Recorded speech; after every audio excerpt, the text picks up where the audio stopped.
You ever have one of those days where you pull up to your own cabin, expecting nothing but peace and dust, only to get told by a dying woman you're trespassing on your own land? Yeah, that happened to me, and before you laugh, let me warn you, this story's got more twists than a sack of rattlesnakes at a barn dance. So picture this. I'm rolling up to the old Pine Ridge cabin, planning to clear out some boxes before winter.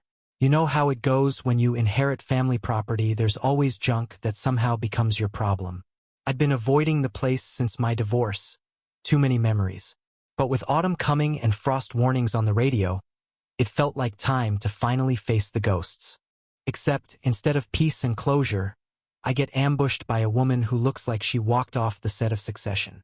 Designer coat, oxygen tank, official name tag, the whole works. She's standing in my driveway like she's ready to file a restraining order against me for stepping foot on my own dirt. I'm Margaret Whitfield, she announces, last guardian of Pine Ridge.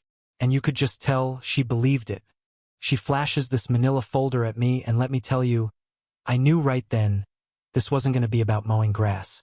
She had photos, not just grainy shots through a window, but crystal clear pictures inside my cabin, my fridge, my bathroom, my toothbrush. Stuff you can only get if you've been inside, poking around like some deranged insurance adjuster. How the hell did you get these? I ask, heart racing, trying to keep my voice steady. She doesn't blink. I've been monitoring this cabin since March. Your family's violated the historical integrity of Pine Ridge. She starts reading off details, my name, my family history, stuff about my divorce, even medical records from therapy sessions.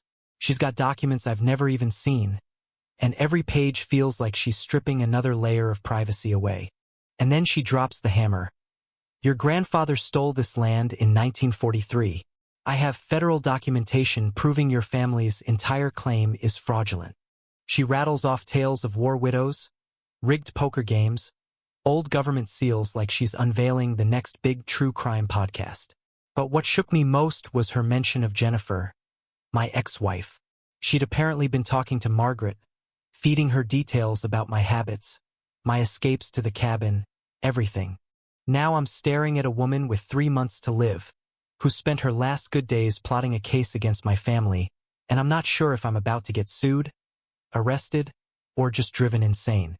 She says, matter of fact, you have 30 days to return what your family stole. And then she twists the knife, tells me my own brother Tom has been talking to her, and maybe I should ask him about historical responsibility. At that moment, I'd never felt more blindsided in my life. As Margaret drives off in her Mercedes, the mountain air feels colder than ever. I call David, my business partner. I need someone I trust or thought I could trust. But the second he walks in, I see it. That guilty look people wear when they know they've messed up, hoping you won't ask the question you're about to ask. David, Margaret showed me photos from inside my cabin. How did she get access? He starts stammering about market research. Yeah, apparently, the same woman who wants my family's blood paid him $3,000 over 6 months to spill info about me and my business. He let her in. For the price of a used car, my privacy, and my financial security went out the window.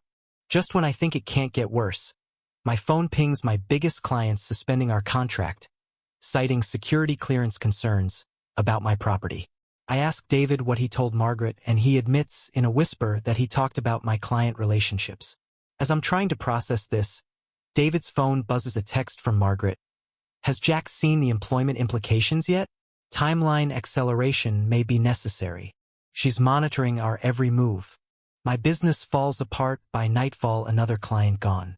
David looks sick. I'm livid, but I realize we're way past personal betrayal. This is economic warfare, and Margaret's the general. I call Rebecca, a local attorney. She arrives with a briefcase and a game face, starts recording evidence, reviewing payments and texts. Jack, this isn't harassment, it's a systematic destruction campaign. Margaret's got resources or help most people don't have. We file complaints, harassment, stalking, business interference.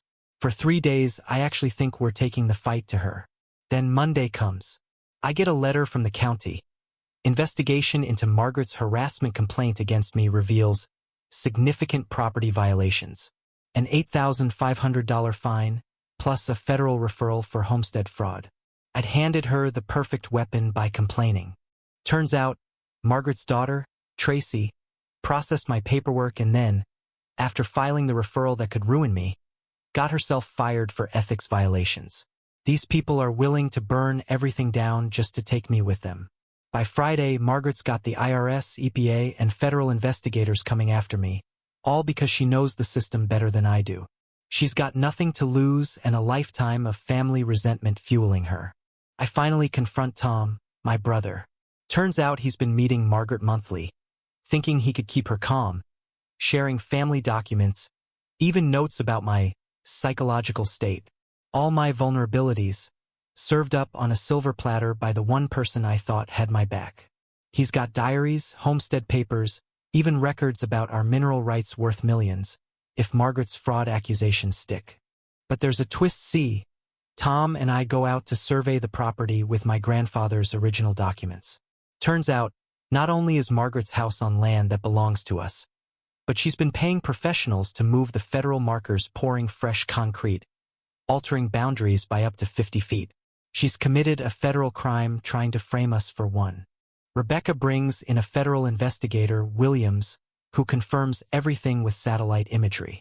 Thursday night, the whole community piles into the rec center, expecting to see me roasted alive. Margaret, frail but proud, gives a dramatic speech about war widows and my grandfather's alleged sins. People are practically weeping for her until Williams drops the bombshell, revealing her evidence tampering and illegal occupancy. The room turns. Margaret's myth shatters, right there, tangled up in her oxygen tubing. Her survey maps torn at the boundary line, the symbol couldn't have been clearer. Even then, she whispers a final threat. Ask Tom about the photos he didn't show you. This woman, even in total defeat, wants me to know she's still holding something over my head. Friday, I visit Margaret's house, yes, the one she'd built illegally on our land. She looks smaller, frilier.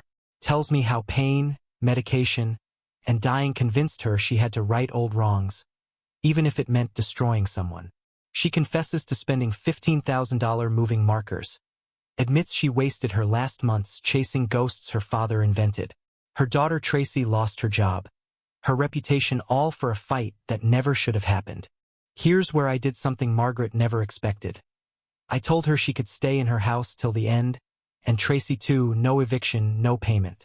I chose mercy, not revenge. The shock broke Margaret's composure more than any defeat. As paramedics arrived for one last trip, she grabbed my hand and said, "You're a better man than I deserve to meet. Sorry doesn't fix what I did, but I am sorry." For months later, Margaret died quietly in that house, leaving a letter for the local paper, confessing everything, praising the mercy she never gave.